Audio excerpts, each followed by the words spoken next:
Hello everyone, welcome to my channel বিতিশার রান্নাঘর। আজকের রেসিপি তেড়ে মাছের ঝাল।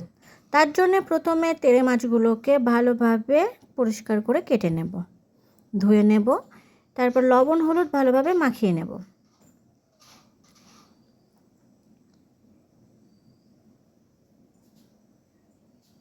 মাছগুলোতে লবণ হলুদ ভালোভাবে মাখানো হয়ে গেছে। এরপর কড়াইতে তেল গরম করে একে একে লবণ হলুদ মাখানো মাছগুলোকে গরম তেলের মধ্যে দিয়ে দেব। মাছগুলোকে ভাজা করব।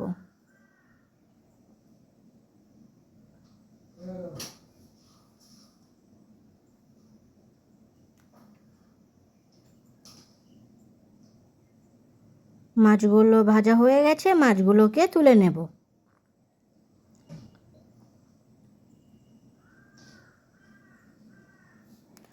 সব মাছ ভাজা হয়ে গেছে।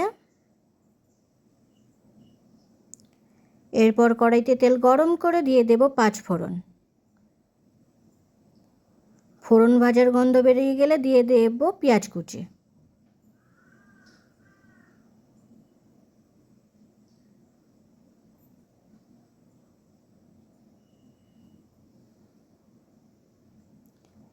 পেঁয়াজ নরম হয়ে আসলে দিয়ে দেব কাঁচা লঙ্কা,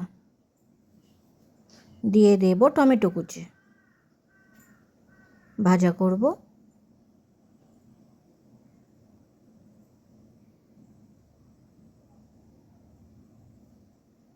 এরপর দিয়ে দেব পরিমাণ মতো লবণ, আর দিয়ে দেব পরিমাণ মতো হলুদ। লবণ হলুদ ভালোভাবে মিশিয়ে নেব।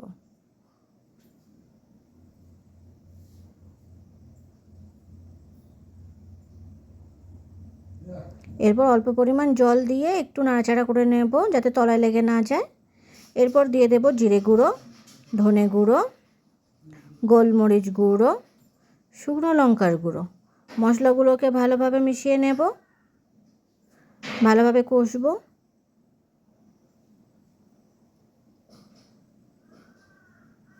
মশলা ভালোভাবে কষা হয়ে গেলে দিয়ে দেব পরিমাণ মতো জল। জল দেওয়ার পরে ঝোলটাকে নাড়াচাড়া করে নেব। এবার ঝোল ফুটতে রেখে দেব। ঝোল ভালোভাবে ফুটে উঠেছে। এরপর দিয়ে দেব ভেজে রাখা মাছগুলোকে। মাছগুলো দেওয়ার পরে ঝোল নাড়াচাড়া করে নেব। আরও কিছু সময়ের জন্য ঝোলটিকে ফুটতে রেখে দেব। ঝোল ভালোভাবে ফুটছে। ঝোলটা ভালোভাবে ফুটছে। মাঝে মাঝে একটু নাড়াচাড়া করে নেব যাতে তলায় লেগে না যায়।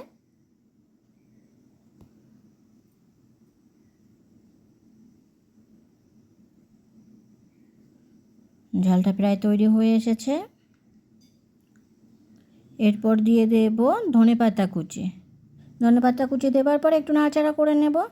তৈরি হয়ে গেছে আমাদের তেড়ে মাছের ঝাল। ভিডিওটি কেমন হয়েছে অবশ্যই কমেন্ট করে জানাবেন। আর ভিডিওটি যদি আপনাদের ভালো লেগে থাকে তাহলে চ্যানেলটিকে সাবস্ক্রাইব করে পাশে থাকবেন।